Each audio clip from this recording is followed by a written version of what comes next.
మీ అందమైన ప్రయాణం ప్రారంభించండి. 49 మీ తల్లిదండ్రులు కావాలనే కలలను సాకారం చేయడానికి సహాయపడుతుంది. Hello ma'am. మేడం, ఈ ఓవ్యులేషన్ డేస్ ని ఎలా కౌంట్ చేస్తారు? ఎవరికి వారు ఎలా కౌంట్ చేసుకోవాలి? ఎగ్జాక్ట్ ఏంటి ప్రాసెస్ కరెక్ట్‌గా? సో ఈ పీరియడ్స్ లో ఎప్పుడు కరెక్ట్ గా ఎగ్ రిలీజ్ అవుతుంది అని తెలుసుకోవడానికి లేడీస్ ఒకటి ఏజ్ ఓల్డ్ మెథడ్ ఉందండి, కానీ అది అందరికి వర్క్ అవ్వదు. ఓన్లీ పీరియడ్స్ రెగ్యులర్ గా ఉంటే వర్క్ అవుతుంది. పీరియడ్స్ రెగ్యులర్ గా ఇర్రెగ్యులర్ గా ఉంది, 2-3 months కి ఒకసారి పీరియడ్స్ వస్తున్నాయి అంటే it is not going to work. So ఎవరికైతే రెగ్యులర్ పీరియడ్స్ వస్తాయో సింపుల్ గా ఎట్ హోమ్ కూడా క్యాల్కులేట్ చేసుకోవచ్చు. మీ లెంత్ ఆఫ్ ద సైకిల్ ఏదైతే ఉంటుందో ఆ లెంత్ ఆఫ్ ద సైకిల్ అంటే 28 days కి ఒకసారి పీరియడ్ వస్తుంది అనుకోండి, ఆ 28 days లో మీరు 14 days మైనస్ చేయాలి. 28 లో 14 minus then we get 14. So దానికి +2 -2 day 12 to day 16 peak best days అన్నమాట. మోస్ట్ లైక్లీ ఎగ్ రిలీజ్ అవ్వచ్చు 90% ఆఫ్ ద టైమ్స్. 10% ఎక్సెప్షన్స్ ఉండొచ్చు.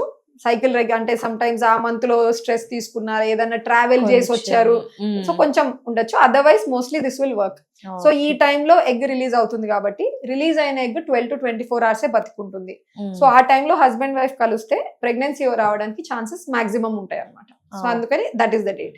సో ఇదే మనం 30 days కి అప్లై చేయొచ్చు. 30 days లో మీరు -14 16 వస్తుంది, +2 -2 డే 14 టు డే 18 అట్లా క్యాల్కులేట్ చేసుకోవచ్చు. But I think present day it is more simpler. Phones ఉన్నాయి, యాప్స్ ఉన్నాయి. సో యాప్స్ లో కూడా మీ రెగ్యులారిటీ ఏంటి, మీ పీరియడ్ డేట్స్ ఏంటి అని పెడితే ఆటోమేటిక్ గా those apps will give you ఈ డేస్ బెస్ట్ టైమ్ అని చెప్పేసి. ఎంత చేసినా వి కాంట్ రూల్ అవుట్. అంటే జస్ట్ బికాస్ మీరు చూస్తున్నారు కాబట్టి అది అవుతుంది అని అయితే చెప్పలేము. అంటే రెగ్యులర్ గా పీరియడ్స్ వచ్చే వాళ్ళు కూడా ప్రతి మంత్ ఎగ్ పెరిగి రిలీజ్ అవ్వకపోవచ్చు. 100% అది జరుగుతుందా లేదా ఫాలో అవ్వాలి అంటే best method is scans, ultrasound scans, wherein మనం ఫాలో అవుతాం. ఫాలిక్యులర్ మానిటరింగ్ అంటాం. ఒక ఎగ్ పెరుగుతుందా లేదా చూసి ఎప్పుడు రప్చర్ అవుతుందో చూసుకుంటుంటాం. ఈ మధ్య చాలా మంది యూరినరీ LH కిట్స్ అని వాడుతున్నారు ఇంట్లోనే. ఎగ్ రిలీజ్ అయిందా లేదా, లైక్ ప్రెగ్నెన్సీ ఇప్పుడు పాజిటివ్ ఉంది అనుకోండి, వాళ్ళకి 2 lines కనపడతాయి. సిమిలర్ కిట్ మీకు LH కిట్ అని దొరుకుతుంది ఎగ్ రిలీజ్ అయిందా లేదా తెలుసుకోవడానికి. సో ఎగ్ రిలీజ్ అయ్యేటప్పుడు మీకు LH అని ఒక హార్మోన్ పీక్ అవుతుంది, అది క్యాచ్ చేస్తుంది 2 lines లాగా. 2 lines కానీ ఇది అంత యాక్యురేట్ కాదు. నేను అన్నట్టు ఈ +2 -2 లో వాళ్ళు ఎన్నో కిట్స్ చేస్తా ఉంటారు. ఇంకా ఈ అరౌండ్ దిస్ టైం ఎప్పుడైనా ఎగ్ రిలీజ్ అవ్వచ్చు అని 3-4 days ముందు నుంచి రోజు చేస్తూనే ఉంటారు. అండ్ వాళ్ళు మార్నింగ్ ఎప్పుడైనా చేయొచ్చు. ఆ LH కరెక్ట్ గా హైయెస్ట్ లెవెల్ ఉంటేనే ఆ కిట్ క్యాచ్ చేస్తుంది. ఏదన్నా అది తగ్గిపోయిన టైం చేశారు, ఆ టైమింగ్ మారింది అంటే అది క్యాచ్ చేయదు. కొంచెం ట్రెడిషనల్ ప్రాక్టీసెస్ ఉన్నాయి, లైక్ ఏజ్ ఓల్డ్ ప్రాక్టీసెస్. దాంట్లో ఒకటి బేసల్ బాడీ టెంపరేచర్ అంటారు.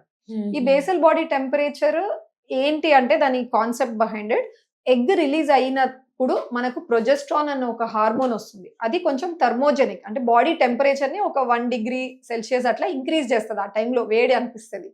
సో దాన్ని బట్టి కూడా మనం తెలుసుకోవచ్చేమో అంటారు, కానీ ఇప్పుడైతే అంత యాక్యురేట్ కాదు అని తేలింది. సో దాన్ని మనం తీసుకో.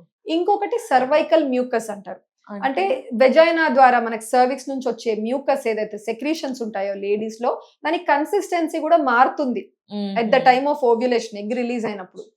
దాన్ని బట్టి కూడా అప్పట్లో చాలా పాతకాలంలో చెప్తున్నాను ఇవన్నీ ఫాలో అయ్యేవాళ్ళు. కానీ వీటిల్లో ఇవన్నీ ఇప్పుడు ఏజ్ ఓల్డ్ ప్రాక్టీసెస్ యాక్యురేట్ కాదు కాబట్టి కొట్టేయడం జరిగింది. ఇప్పుడు మనం క్యాలెండర్ మెథడ్ చాలా మటుకు ఫాలో అవ్వచ్చు. But otherwise we always prefer ultrasound monitoring ద్వారా ఓవ్యులేషన్ ఎగ్ రిలీజ్ డాక్యుమెంట్ చేస్తే that is best. Thank you so much madam. Ovulation ఎలా క్యాలిక్యులేట్ చేసుకోవాలో తెలియజేసినందుకు మాకు మా వ్యాస్కి నమస్తే.